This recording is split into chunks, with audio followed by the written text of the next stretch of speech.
ধীরে ধীরে চালাও সুরি সীমার আমারি গলা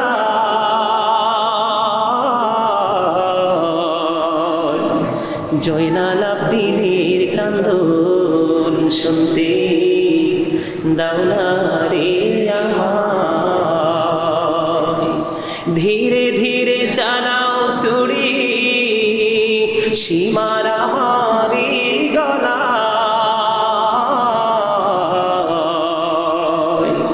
জয়নাল আবদিনের কান্দন শুনতে দাও না রে আমায় আমার নানা নবী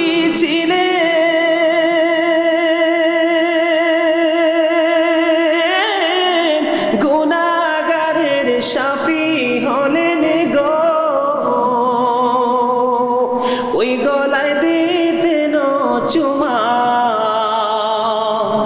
নানাজি সদা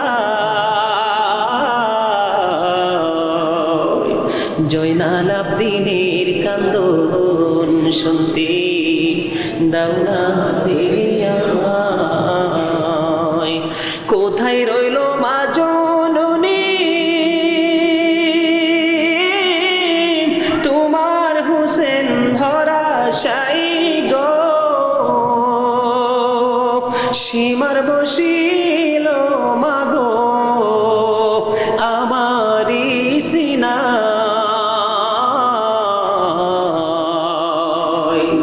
জয়নাল আবদিনের কান্দন শুনতে দাও না রে আমায় জয়নাল আবদিনের কান্দন শুনতে দাও না রে আমায় আমার গলায় দিলে সুরি কাঁদিবে না আসমান ও জমিন রে কাঁদিবে না পুনি খোদা আর সোম আল্লাহ জয়নাল আবদিনের কান্দন শুনতে দাও না রে আমায় দুধের শিশু কচি কচি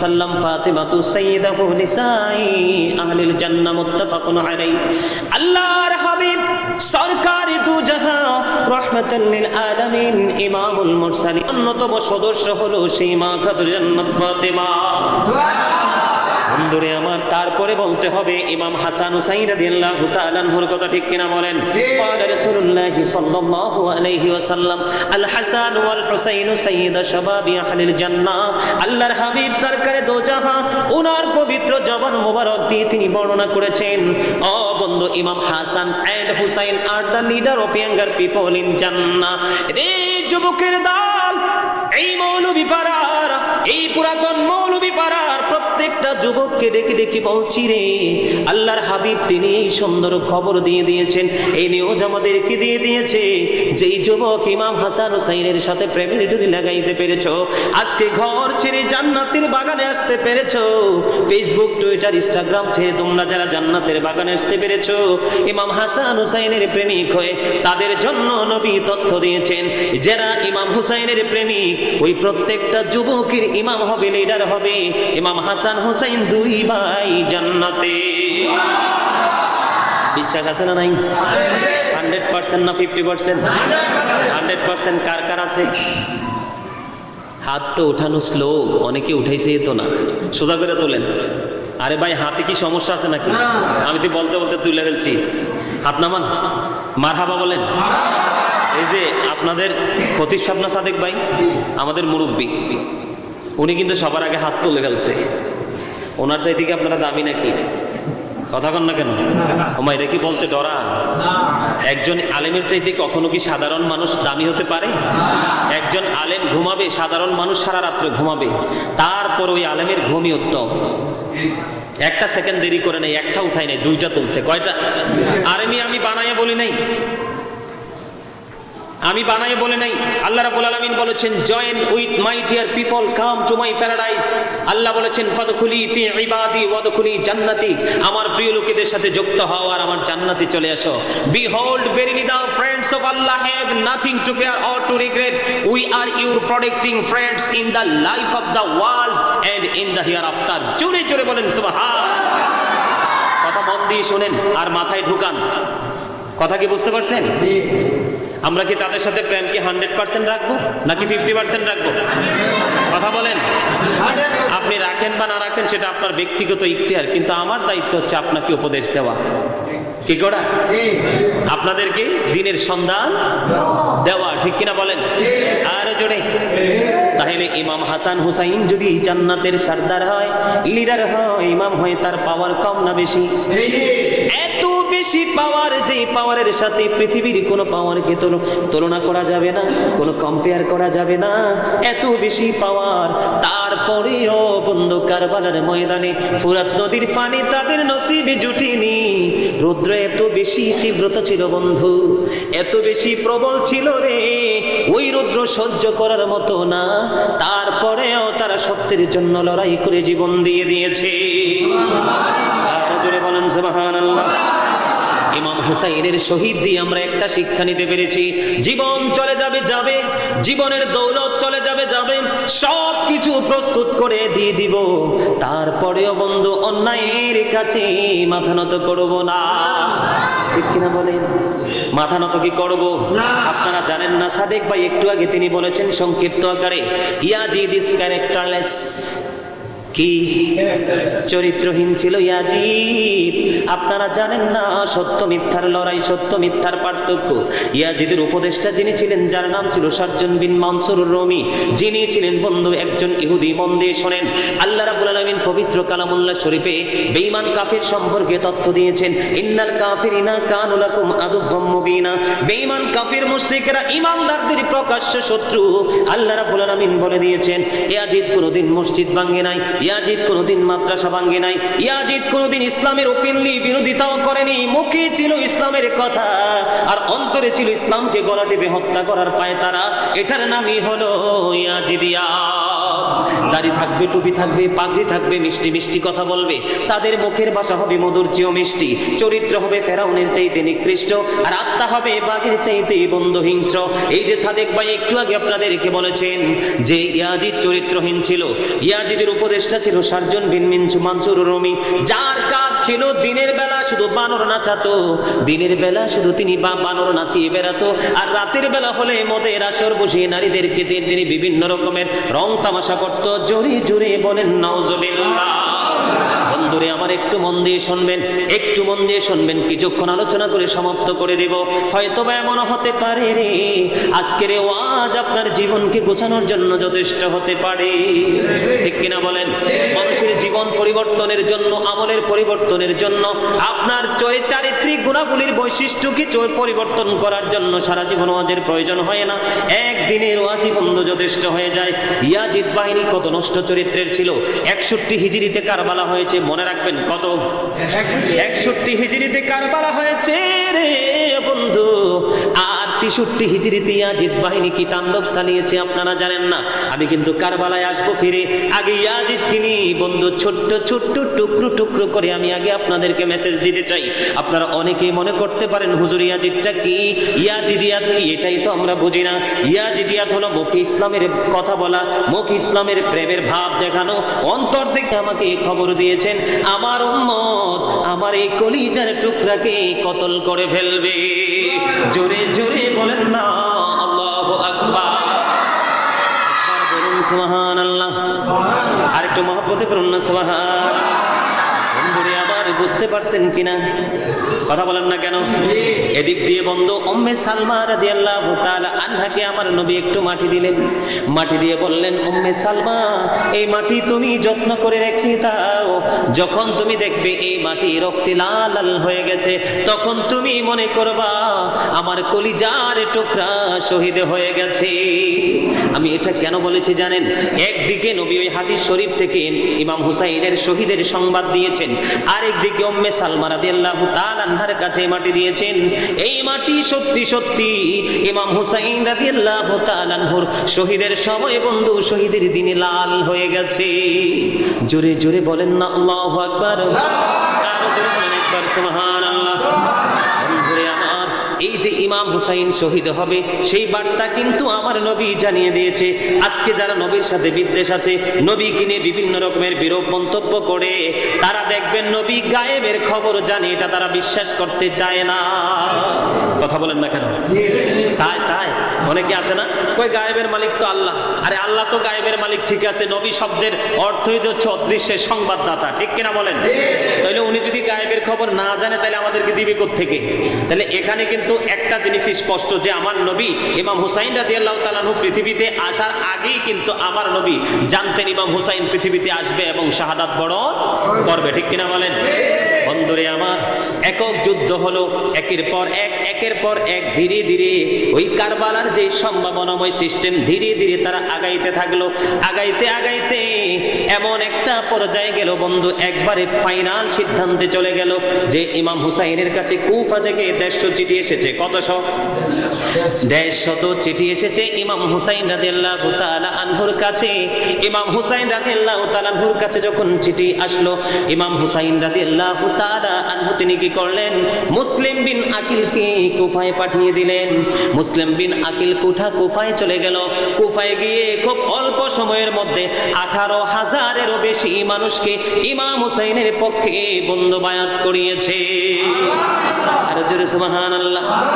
ইমাম হুসাইনের পক্ষে যখন বায়াত করলো, এদিক দিয়ে কিন্তু ইয়াজিদ বাহিনীর তাণ্ডব কিন্তু অনেক লম্বা, আমি সেই দিকে যাচ্ছি না। শুধু তাদের যে নির্মমতা, তাদের যে নিষ্ঠুরতা, আহলে বাইতের প্রতি যে তাদের বন্ধু নিকৃষ্ট আচরণ, সেই দিকটা শুধু আমি একটু তুলে ধরবো আপনাদের সামনে। এমনিতে 1 ঘন্টার কাছাকাছি হয়ে গেছে। বন্ধুরে আমার, তখন কি করলেন? মুসলিম বিন আকিল যখন ইমাম হুসাইনের পক্ষে সত্যের পথে যখন বায়াত করানো শুরু করলেন, এই দিক দিয়ে ইবনে জিয়াদের কাছে তথ্য চলে গেল। ইবনে জিয়াদ গুপ্তচর লাগিয়ে দিলেন মুসলিম বিন আকিলের তথ্য বের করার জন্য। আবার এই দিক দিয়ে মুসলিম বিন আকিল কি করলেন? ইমাম হুসাইনকে কুফায় আসার জন্য আমন্ত্রণ দিয়ে দিয়েছেন। কারণ পরিবেশটা যখন তিনি দেখেছেন অনুকূলে, কিন্তু এই অনুকূলে থাকা অবস্থায় ইবনে জিয়াদের কাছে যখন খবর চলে গেল, ইবনে জিয়াদ কিন্তু এমন একটা পরিবেশ তৈরি করেছে বন্ধু, পুরো অবস্থাটা প্রতিকূলে চলে যাচ্ছে। জোরে জোরে বলেন একবার নাউজুবিল্লাহ। আর একটু মহব্বতে বলুন না নাউজুবিল্লাহ। আমাদের এই সুশৃঙ্খল অনুকূল অবস্থাকে প্রতিকূলে নেওয়ার মতো এমন আমাদের সমাজে লোক আছে না নাই? কথা কয় না কেন? এমন লোক আমাদের সমাজের মধ্যে আছে না নাই? দেখবেন মসজিদ কত সুন্দর, ইমাম সাহেব বয়ান করতেছে, মুসল্লিরা শুনতেছে, 90 ইয়াজিদের গোষ্ঠী এসে ফিতনা লাগিয়ে দিচ্ছে। এরকম আছে না নাই? এটা কিন্তু তখন থেকে বন্ধু শুরু হয়েছে, নবী থেকে ধীরে ধীরে বন্ধু 61 হিজরি থেকে আজ পর্যন্ত এটা আমাদের মাঝে চলে এসেছে। এই টেকনিক কিন্তু তারা ওখান থেকে নিয়ে এসেছে। এখন দেখবেন বিরিয়ানি খাওয়াবে, আপনার তাকে প্রয়োজনে 500 টাকা দিবে, প্রয়োজনে তাকে 1000 টাকা দিবে। বিভিন্ন রকমের টেকনিক অবলম্বন করে সত্যটাকে বিভ্রান্ত করে মিথ্যাকে প্রতিষ্ঠিত করার চেষ্টা করবে। এটা ওখান থেকে এসেছে। মাত্র 3000 দিরহামের বিনিময় মুসলিম উজ্জার মাধ্যমে মুসলিম বিন আকিলের সন্ধান বন্ধ পেয়ে গেছে। এদিক দিয়ে ইমাম হুসাইন রাদিয়াল্লাহু তাআলা আনহু কারবালার দিকে, কুফার দিকে বন্ধু রওনা দিয়ে দিয়েছে। ওই দিক দিয়ে বন্ধু মুসলিম বিন আকিলের অবস্থা খারাপ হয়ে গেছে। তারপরে ইয়াজিদ বাহিনী কি করলেন? এখান থেকে তাকে ধরলেন, আটকালেন। ধরার পরে, আটকানোর পরে এবার কি করলেন? ইবনে জিয়াদের ছাদের উপর থেকে তাকে হত্যা করে নিচে ফেলে দিয়েছেন। এই দিক দিয়ে কিন্তু এত প্রতিকূল অবস্থা, ইমাম হুসাইনের কাছে তথ্য যায় না। পরক্ষণে তথ্য যখন ইমাম হুসাইন পেয়েছেন, ইমাম হুসাইন কিন্তু তিনি পিছপা হয় নাই। তিনি বলেছেন সত্যের সন্ধানে বের হয়েছে, সত্যকে প্রতিষ্ঠিত করার জন্য যুদ্ধে নেমেছি, এখান থেকে কখনোই পিছপা হওয়া যাবে না। জোরে জোরে বলেন না সুবহানাল্লাহ। আমাদের দেশে কিন্তু কয়টা টাকা দিলে কিছু সুবিধা দিলে কিন্তু ইমাম সাহেবের এগেনিস্টে দাঁড়িয়ে যায়, ঠিক না বেঠিক? অথচ ইসলাম 5% বুঝে না, আছে না নাই? এগুলো কিন্তু ইয়াজিদ বাহিনীর কাজ। এই টিপস গুলো কিন্তু মনে রাখতে হবে আমাদেরকে। এই ছোট্ট ছোট্ট ক্ষুদ্র ক্ষুদ্র জিনিস থেকে কিন্তু বিশাল এক সমস্যার তৈরি হয়। এই সমস্যা সৃষ্টি করার জন্য, উৎপত্তি করার জন্য টেকনিক তারা ইয়াজিদ বাহিনী থেকে নিয়ে এসেছে। ধীরে ধীরে তাদের লেখনির মাধ্যমে, বক্তব্যের মাধ্যমে ইয়াজিদ বাহিনীকে হুসাইনি সংগঠনের বিরুদ্ধে উস্কে দিচ্ছে, ঠিক কিনা বলেন? আর একটু মহব্বতে বলেন, ঠিক কিনা?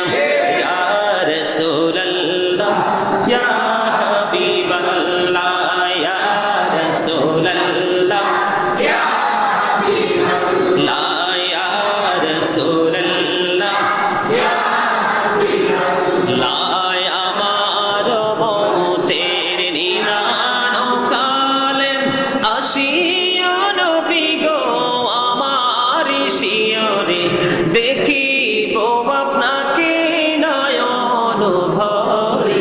ইয়া রাসূলুল্লাহ, ইয়া হাবিবাল্লাহ, ইয়া রাসূলুল্লাহ, ইয়া হাবিবাল্লাহ, মন করে না কি রাশিয়া সওয়াল করবে বসাইয়া, নিবে না পর্দা দয়ার নবী উঠাইয়া, সালাম জানাবো কদম ছুঁইয়া।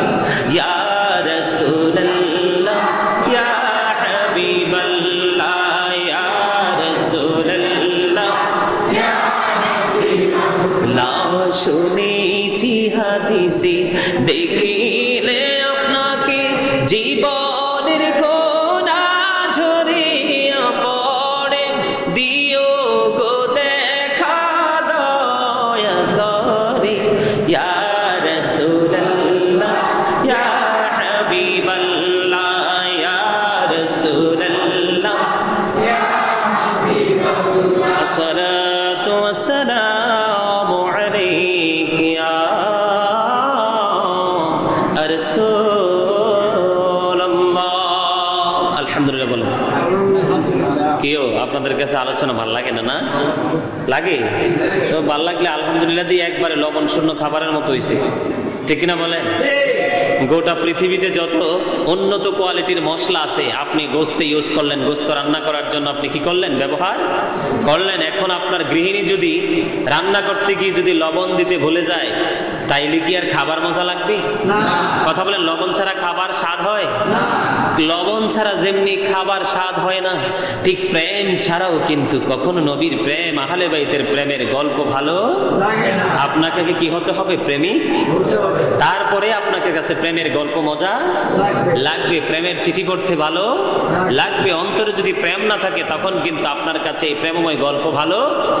আপনারা যদি বিরক্ত হন, আল্লাহ রাসূলের হাদিস থেকে প্রমাণ, মুসল্লিরা ওয়াজ শুনতে না চাইলে 1 মিনিটও ওয়াজ করার কোনো বৈধতা। আপনারা কি শুনতে চান? আমি এই কারণে বিভিন্ন দিক থেকে একটু টাচ দিয়ে দিয়ে আমি কিন্তু মূল জায়গায় চলে আসছি। কারবালার যে মর্মান্তিক অধ্যায়, সেই অধ্যায় চলে ঢুকতেছি। কিছুক্ষণের মধ্যে আমি গুছিয়ে ফেলবো। আমি কিন্তু আমার আলোচনা নিয়ে সামনের দিকে এগিয়ে যেতে চাই। আপনারা কি সবাই আমাকে সাপোর্ট দিতে রাজি? যদি রাজি থাকেন তাহলে আরেকটু মহাব্বতে আল্লাহর জিকির করেন। সুবহানাল্লাহ, আলহামদুলিল্লাহ, লা ইলাহা ইল্লাল্লাহ, সুবহানাল্লাহ, আলহামদুলিল্লাহ, লা ইলাহা ইল্লাল্লাহ, লা ইলাহা ইল্লাল্লাহ, লা ইলাহা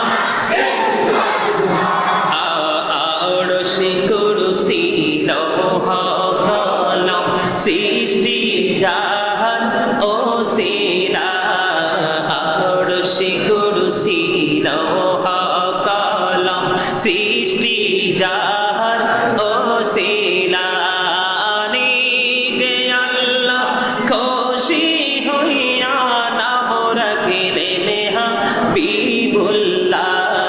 সুবহানাল্লাহ, আলহামদুলিল্লাহ, লা ইলাহা ইল্লাল্লাহ, সুবহানাল্লাহ।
সাল্লাল্লাহু আলাইহি ওয়াসাল্লাম।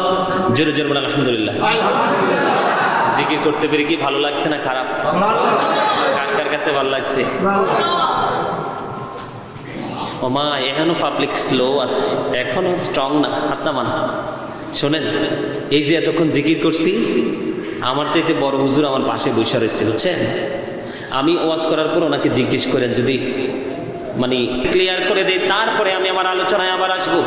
পরীক্ষা মানে হলো ইন্নাবাদু রাব্বিকা লাশাদীদ, the seizing of Allah is difficult. আল্লাহর পাকড়াও বড় কঠিন, ধরা খুবই শক্ত।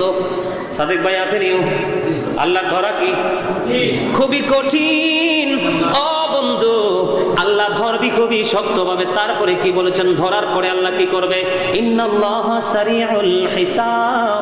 আল্লাহ রাব্বুল আলামিন বলেছেন, বন্ধু, Allah is quick to take account. আল্লাহ হিসাব গ্রহণে অত্যন্ত তৎপর। আল্লাহ ধরার পরে আপনার আমার কাছ থেকে বন্ধু চুকি চুকি হিসাব নেবে। হিসাব নেওয়ার পরে যদি বন্ধু হেরে যাই রে, তারপরেরটা হলো ইন্নাল্লাহা শাদীদুল ইকাব। আল্লাহ রাব্বুল আলামিন সাজাও দিবে খুব কঠিন ভাবে। আল্লাহ রাব্বুল আলামিন, আল্লাহ পানিশমেন্ট ইজ সেভিয়ার। ঠিক কিনা বলেন? একটু মন দিয়ে শুনেন। আল্লাহ ধরবি খুবই শক্ত ভাবে, হিসাবও নিবি খুব শক্ত ভাবে, সাজাও দিবি খুব কঠিন ভাবে রে। বন্ধু কি হবে রে উপায়? সেদিন কি করব বন্ধু আমরা? আল্লাহ রাব্বুল আলামিন আরো বলে দিয়েছেন, বন্ধু এই দুনিয়াতে কিন্তু 500 টাকা দিয়ে, কিছু টাকা দিয়ে, কিছু হাদিয়া দিয়ে বন্ধু জোর করে ওয়াল তোলা যায়। সাদেক ভাই ঠিক না বে ঠিক? কি করা যায়? আমার মামা আছে, খালু আছে, চাচা আছে, বন্ধু হামসে বড় কোন হে? ঠিক কিনা বলেন? কি এরকম মনে হয় না? আরে ভাই কথা শোনেন না, মনে হয়নি? টাকা দিয়ে কি করা যায়? বাউন্ডারি তোলাও যায়, বাউন্ডারি আবার ভাঙাও যায়। 1 ঘন্টা জায়গা বন্ধু দখল করা যায়। ও বন্ধু, একজনের পছন্দের জিনিস নিয়ে গোপন করা যায় ক্ষমতা দিয়ে। কিন্তু পরকাল একেবারে ব্যতিক্রম। আল্লাহ বলেছেন, ধরবি খুবই শক্তভাবে, হিসাবও দিবি খুব শক্তভাবে, শাস্তিও দিবি খুব কঠিন ভাবে। তারপরেরটা বড় ভয়ঙ্কর। এই দুনিয়াতে বন্ধু কোনো না কোনো রাস্তা খুঁজে বের করা যায়, পিছনের দেয়াল দিয়ে বন্ধু বের করা যায়, আলাদাভাবে দরজা কাটা যায়। কিন্তু মরার পরে তোমাদের আর কোনো সুযোগ নাই। হাদিস শরীফের মধ্যে এসেছে, আল্লাহর হাবিব বলেছেন, আল কবরু রাওজাতুম মির রিয়াদিল জান্নাতি আও হুফরাতুম মিন হুফারিন নার। আল্লাহর হাবিব সরকারে দো জাহাঁ তিনি জানিয়ে দিয়েছেন, কবরটা জান্নাতের একটা টুকরা হবে, জাহান্নামের একটা গর্ত হবে। ও বন্ধু, যারা বিচার দিতে বন্ধু হিসাব দিতে হেরে যাবারে, তাদের জন্য হলো সবচেয়ে বড় ভয়ঙ্কর তথ্য।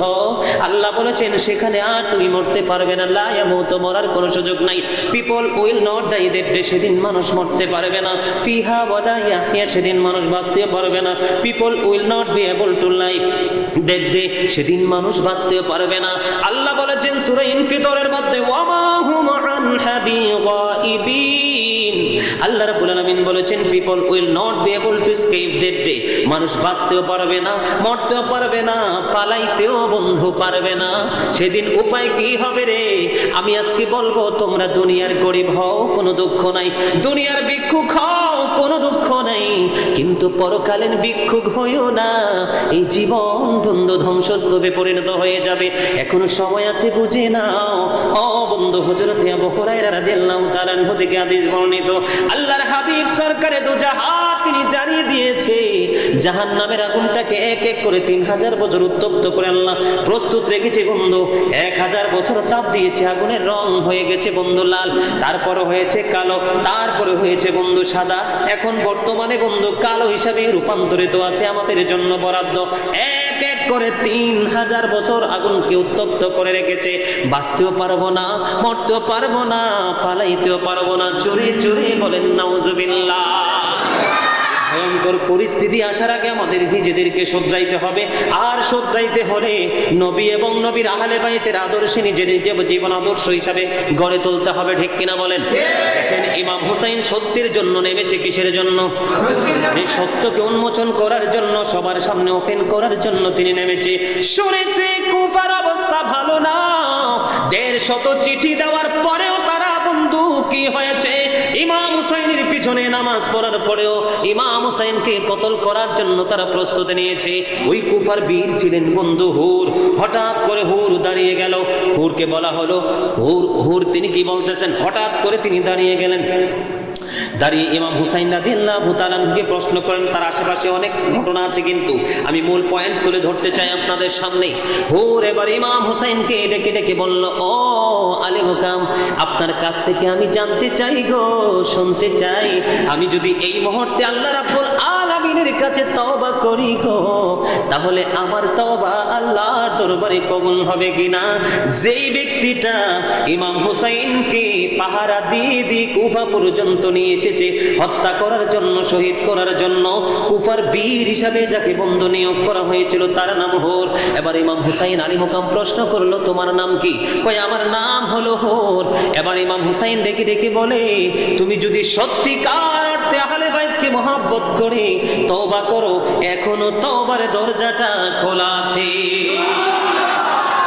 আমার ও বন্ধু, কিছু সময়ের পরে কিন্তু ইমাম হুসাইন শহীদ হয়ে যাবে।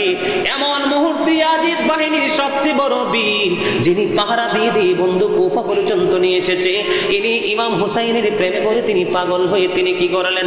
ইমাম হুসাইনের প্রেমে পাগল হয়ে তিনি তওবা করে তিনি ওই ইমাম হুসাইনের কাফেলার সদস্য হয়ে গেছে। জোরে জোরে বলেন না সুবহানাল্লাহ।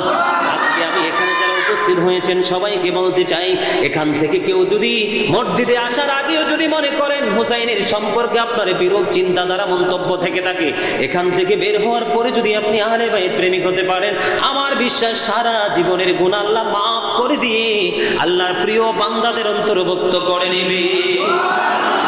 হুর তওবা করলেন। হুর তওবা করার পরে ইমাম হুসাইন রাদিয়াল্লাহু তাআলা আনহু ডাকলেন, তুমি নিচে নেমে আসো। এবার হুর উত্তর দিল, ও আলী মুকাম, আমি আপনাকে পাহারা দিয়ে দিয়ে কুফা পর্যন্ত নিয়ে এসেছি, আমি গোড়া থেকে জিন্দা নামবো না গো, আমি আপনার জন্য সীসা ডালা দেয়াল হয়ে দাঁড়িয়ে যাব, যতক্ষণ না পর্যন্ত আমার দেহের লাশ আপনার কদমে না পড়বে, আমি জিন্দা আপনার কদমে আমি যাব না। বন্ধুরে আমার, ইমাম হুসাইনি কাফেলার সদস্য এই হুর কি করলেন? শহীদ হলেন। জোরে জোরে বলেন না ওয়া ইন্না ইলাইহি রাজিউন। এবার কি করলেন? এখানে তিনি শহীদ হয়ে গেলেন। এখানে শহীদ হওয়ার পরে ইমাম হুসাইন রাদিয়াল্লাহু তাআলা আনহু আলী আকবরকে নিয়ে যখন বন্ধু তাবুর দিকে রওনা হলেন, তাবুর কাছে যখন রেখে দিলেন, এবার কাসেম রাদিয়াল্লাহু তাআলা আনহু বের হয়ে গেলেন, যিনি হযরতে হাসান রাদিয়াল্লাহু তাআলা আনহুর শাহজাদা। জোরে জোরে বলেন না সুবহানাল্লাহ। চাচা, আপনি আমাকে অনুমতি দিন, আমি যেন ওই দলের সদস্য হয়ে শহীদ হতে পারি। এবার কি করলেন? কথোপকথন হলো, ওনাকে বন্ধু নির্দেশ দিয়ে দিলেন, এবার তিনিও শহীদ হয়ে গেলেন। তারপরে ও বন্ধু আলী আসগর শহীদ হয়ে গেলেন। জানেন তো ছোট্ট ছিল যে, কথা বলেন না কেন, ছোট্ট যে ছিল জানেন কিনা? তিনি শহীদ হয়ে গেলেন।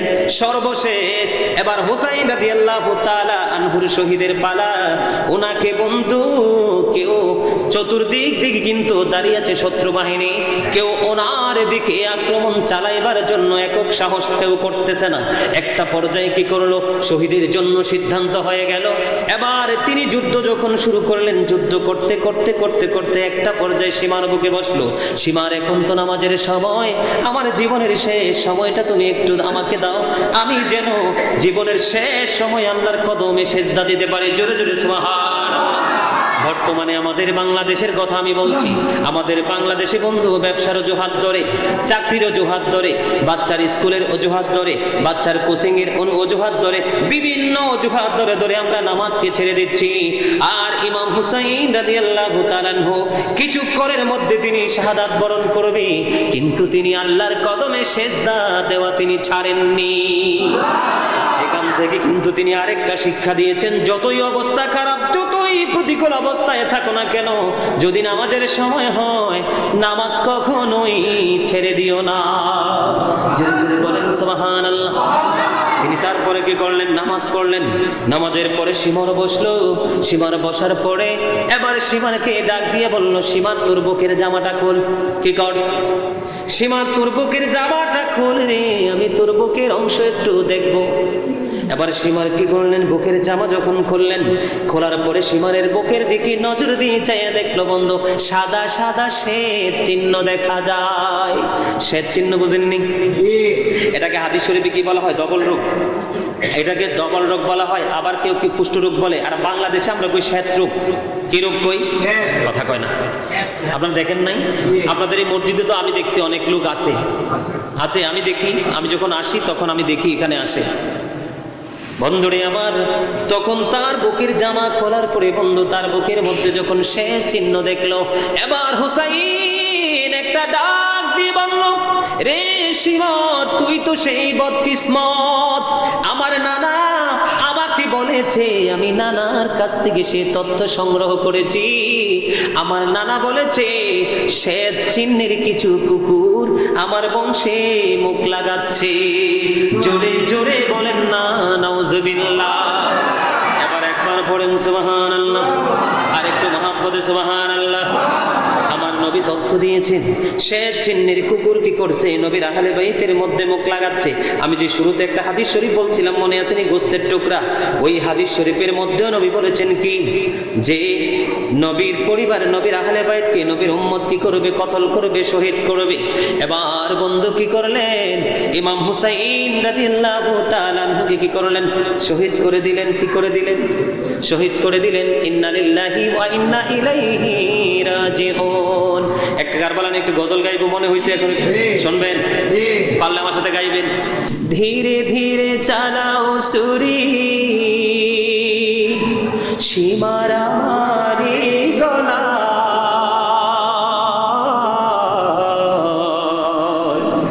জয়নাল আবদিনের কান্দন শুনতে দাও না রে আমায়। ধীরে ধীরে চালাও সুরি সীমার আমারি গলা,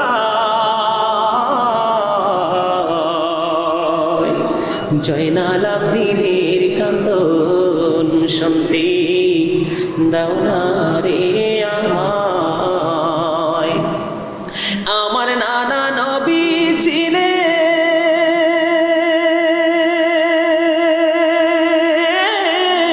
গুনাহগারের শাফি হলেন গো, ওই গলায় দিতেন চুমা নানাজি সদা, জয়নাল আবদিনের কান্দন শুনতে দাও না রে আমায়। কোথায় রইল মা জননী তোমার হুসেন ধরাশায়ী গো, সীমার বসিল মাগো আমারি সিনা,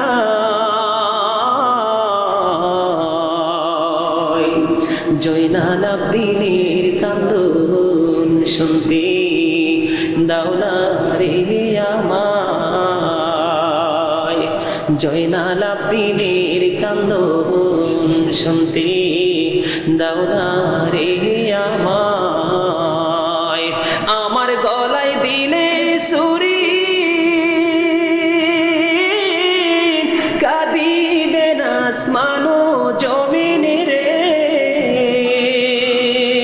কাঁদিবে না পুনি খোদা আর সোম আল্লাহ।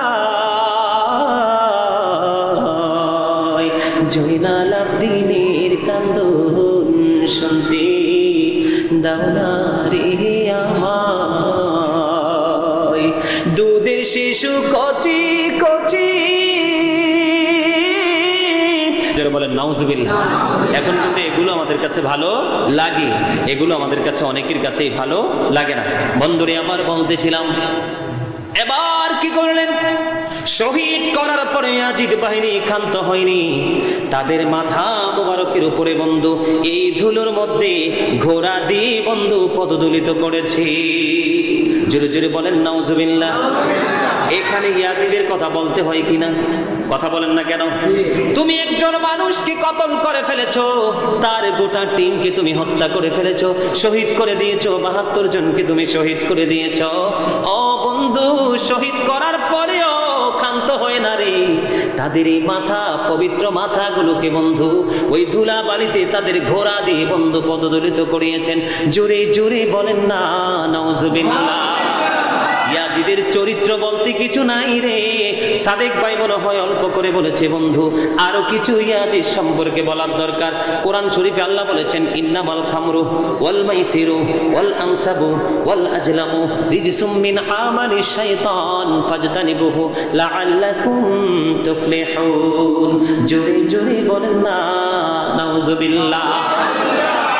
বন্ধু, ইন্নামাল খামরু তার মানে কি? মদ। সাদেক ভাই ঠিক আছে না নাই? কিসের কথা বলা হয়েছে? মদের কথা বলা হয়েছে রে। ও বন্ধু, মদ। ইমাম আজম আবু হানিফা রহমতুল্লাহি আলাই তিনি বলেছেন কি, যেই ব্যক্তি মদ পান করবে তাকে 80টা ডোরা মারো। কয়টা? 80টা। মদ শুধু পান করলে? এখন আমাকে প্রশ্ন করেন, বলো হুজুর কেন? এই ওয়াজও কিন্তু কারবালার সাথে সম্পৃক্ত। ইয়াজিদ বাহিনীর নষ্ট চরিত্র তুলে ধরার জন্য এইদিকে এসেছে বন্ধু। ইয়াজিদ এত একটা নষ্ট চরিত্র ছিল, তার বাহিনী এতটা নষ্ট চরিত্রের ছিল, নিজের বউ থুকি রেখে অন্যের বউদের সাথে আলিঙ্গন করা, মিলামেশা করা, জিনা করা। এটাকে আপনারা ভালো বলেন না খারাপ বলেন? এর চেয়ে বড় নিকৃষ্ট কোন পুরুষ নারী হইতে পারেনি। বলে হুজুর কেন নিকৃষ্ট বললেন? এই চরিত্র ছিল বন্ধু ইয়াজিদ এবং ইয়াজিদ বাহিনীর মধ্যে। ইয়াজিদ আপনারা দেখবেন অবৈধভাবে মিলামেশার পরে যে সন্তান আসে, সন্তানটাকে কি বলা হয়? জারজ। ইংলিশে বলা হয় বাস্টার্ড। কি বলা হয়? বাস্টার্ড বলা হয়।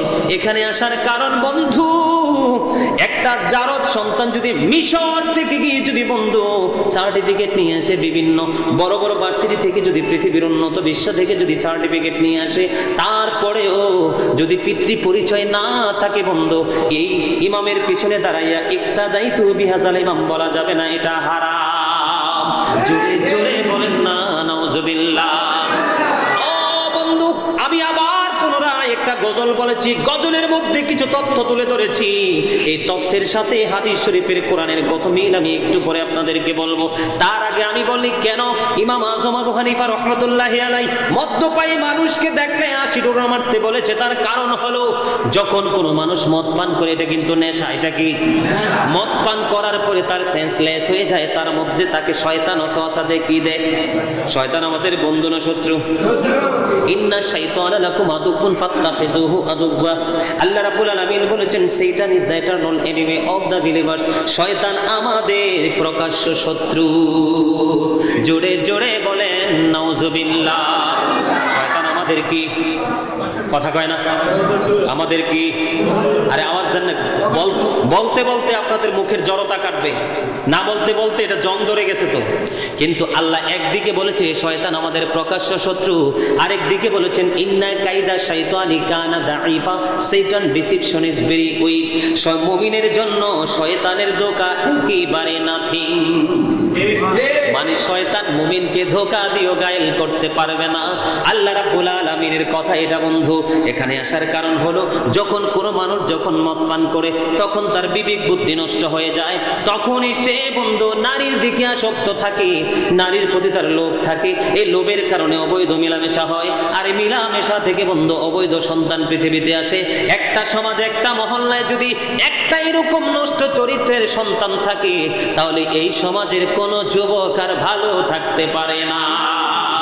কথা বলেন ঠিক না বেঠিক? একটা সন্তান যদি 3টা জায়গা ঠিক পায়, কয়টা জায়গা? একটা হলো তার পরিবার, আরেকটা হলো তার ফ্রেন্ড সার্কেল, আরেকটা হলো তার সমাজ। 3টা জায়গা যদি একটা বাচ্চা ভালোভাবে পেয়ে যায়, এই বাচ্চা কোনোদিনও মানুষ হবে না। ইয়াজিদ এবং ইয়াজিদ বাহিনী মানুষকে নষ্ট চরিত্রের দিকে ধাবিত করার জন্য ছিল তাদের পায়ে তারা সেটাই বন্ধ করেছে। জোরে জোরে বলেন না নাউজুবিল্লাহ। এই জন্য ইয়াজিদ বাহিনীর কোনো কথা মানা যাবে না। যারা মদ পান করতে পারে, নারীদের সাথে বন্ধু কি করতে পারে, অবৈধ মেলামেশা করতে পারে, দিনের বেলা বানর নিয়ে যখন নাচানাচি করতে পারে, ওই সমস্ত মানুষগুলোর পক্ষে সাধারণ মানুষ কেমন করে থাকবে? ইমাম হুসাইন তো অনেক দূরের কথা, ঠিক কিনা বলেন? আমরা একটা মানুষকে দেখলে ঘৃণা করি, এই ইয়াজিদ বাহিনীকে দেখলে আমাদেরকে মনে প্রাণে বন্ধু ঘৃণা করতে হবে, কারণ আল্লাহকে ভালোবাসবো আমরা। আগের লোভে ইমাম হুসাইনের মাথাটা আজকে রাত্রের জন্য দিয়ে দিলেন কাকে? ওই খ্রিস্টানকে। খ্রিস্টান কি করেছে? তার বাড়ির আঙ্গিনায় যখন নিয়ে গেল, তার বাড়ির আঙ্গিনায় নিয়ে যাওয়ার পরে উঁচু একটা জায়গার মধ্যে মাথাটাকে সুন্দর করে ধৌত করে রাখলেন। রাখার পরে এটার মধ্যে বন্ধু সুগন্ধ লাগাইয়া দিলেন। সুগন্ধ লাগিয়ে দেওয়ার পরে ওই খ্রিস্টান বন্ধু বয়ান করেছে, তিনি বলেছেন, আমি সারা রাত ওই হুসাইনের মাথার দিকে তাকিয়েছিলাম আর আমার চোখের পানিগুলো জোর জোর করে পড়েছিল। আমি দেখেছিলাম সাদা দবদবে নুরানি একটা পাখি। আমি দেখেছি ইমাম হুসাইনের মাথার চতুর্দিকে শুধু তওয়াফ করেছে। জোরে জোরে বলুন না সুবহানাল্লাহ, আরেকটু মহব্বতে বলুন না সুবহানাল্লাহ। আপনারা কি বুঝতে পেরেছেন? এই বর্তমানে কিন্তু ইয়াজিদ বাহিনী টাকা দিয়ে, বিরানি দিয়ে, একটু আগে বলেছে, বিভিন্ন রকমের টেকনিক অবলম্বন করে মানুষকে তাদের দলভুক্ত করে দিচ্ছে, আর প্রকৃত মানুষের ঈমানগুলো বন্ধ হরণ করে নিচ্ছে, ঠিক কিনা বলেন? আমাদেরকে চোখ কান খোলা রাখতে হবে, আমাদেরকে সচেতন থাকতে হবে, ইয়াজিদ বাহিনী কোনোভাবেই যেন আমাদের ঈমানের ঘরে হাত দিতে না পারে। ইমাম হুসাইন যখন শহীদ হলো, শাহাদাত বরণ করলো, ইমাম হুসাইন শহীদ হওয়ার পরে সিরিয়ার যে কোনো পাথর সরালে পাথরের নিচ থেকে বন্ধ রক্ত প্রবাহিত হতো। জোরে জোরে বলেন না সুবহানাল্লাহ। ইমাম হুসাইনের দাম বন্ধু এত বেশি, উম্মে সালমা রাদিয়াল্লাহু তাআলা আনহা তিনি বলেছেন, ইমাম হুসাইন যখন শাহাদাত বরণ করেছে, জিন জাতির কান্না আমার নিজের কানে আমি শুনেছি। জোরে জোরে বলেন না সুবহানাল্লাহ। আকাশ বন্ধু প্রথম ছিল লাল, পরে একবারে ঘোর অন্ধকার হয়ে গেছে। ইমাম হুসাইনের শহীদে বন্ধু গোটা পৃথিবীর যা ছিল সব ক্রন্দন করেছে, একমাত্র কাঁদিনি শুধু ইয়াজিদ বাহিনী, ঠিক কিনা বলেন? আরো জোরে বলেন। আমি আপনাদেরকে বলতে চাই, আব্দুল্লাহ ইবনে আব্বাস রাদিয়াল্লাহু তাআলা আনহু থেকে বন্ধু হাদিস বর্ণিত, আপনি যদি কাবা শরীফের রুকনে হাজরে আসওয়াদের মধ্যে থেকে, মাকাম ইব্রাহিমের মধ্যে থেকে আপনি যদি নামাজ পড়েন, রোজা রাখেন, ইমাম হুসাইন বিদ্বেষী হয়ে যদি আপনি কবরে যান, তাহলে আপনার ওই কবরে, আপনার জন্য কবরটা জাহান্নাম হয়ে যাবে। কথা কি বুঝতে পেরেছেন? এটা হাদিস শরীফ। এটা কি আপনি কোথায় নামাজ পড়েছেন? মক্কায়। কোথায়? কথা বলেন না কেন? কোথায়? মক্কার পবিত্র ভূমি হেরেমের মধ্যে 1 রাকাত নামাজ পড়লে কত রাকাতের সওয়াব জানেননি? 1 লক্ষ রাকাতের সওয়াব। ইয়াজিদ বাহিনী, আমি এখন যদি বলি আপনারা বলবেন হুজুর কি বলতেছে। আমি এবার যখন উমরা করতে গিয়েছি, ইয়াজিদ বাহিনীর নষ্ট চরিত্র আমি ওখানেও বন্ধ দেখেছি। মক্কার হেরেমের মধ্যে বসে বসে দুনিয়ার কথা, রাজনীতি আলাপ, নাউজুবিল্লাহ বলেন। মদিনার হেরেমে বসে বসে বন্ধু মোবাইলে, ফেসবুক আমি নিজে চোখে দেখেছি। নবীর রওজা মুবারকের সামনে গিয়ে দাঁড়ানোর কোনো সুযোগ নাই। আপনি এই দরজা দিয়ে ঢুকবেন, দাঁড়িয়ে রাসূলকে সালাম দিয়ে দরজা দিয়ে বন্ধু বের হয়ে যাবেন, আর বেলাল গেট দিয়ে মসজিদে নববীর মধ্যে বন্ধু প্রবেশ করবেন। এটা হলো সিস্টেম, এটা হলো নম্রতা, ভদ্রতা। ইয়াজিদ বাহিনী ওখানেও বন্ধু তাণ্ডব চালাচ্ছে, মনে রাখবেন। ইয়াজিদ বাহিনী গোটা পৃথিবীতে বন্ধু ছড়িয়ে ছিটিয়ে পড়তেছে, এক এক করে তারা মানুষের ঈমানকে হরণ করার জন্য চেষ্টা করতেছে। আমি যখন নবীজির রওজা মুবারকের দিকে তাকেন, 2 হাত তুলে যখন মুনাজাত ধরলাম, এবার একজন এসে ডেকে ডেকে বলতেছি, আল্লাহ হাজ্জি শিরক, শিরক আমি কি তোর মাতা? কি মানে? নবীর দিকে, নবীর রওজা মুবারকের দিকে তাকায়া মুনাজাত দিছে, পরে কি বলছে? এটা বলে শিরক। কি? নাউজুবিল্লাহ বলেন না। আসলে তাদের সেই মেন্টালিটি নেই। সম্মানিত উপস্থিতি, মক্কা বলেন, মদিনা বলেন, নিজে চোখে দেখে এসেছি ইয়াজিদ বাহিনীর তাণ্ডব, ইয়াজিদ বাহিনীর যে বিস্তার সব জায়গায় কিন্তু আছে। আমাদেরকে কিন্তু সচেতন থাকতে হবে। এই পবিত্র জায়গার মধ্যে থেকে আপনি নামাজ পড়েছেন, কি করেছেন? নামাজ পড়েছেন। আপনি রোজা রেখেছেন। আল্লাহর হাবিব সরকারে দো জাহা বলেছেন, আপনি পবিত্র জায়গা থেকে নামাজ পড়ে রোজা করার পরেও আপনি যদি আহলে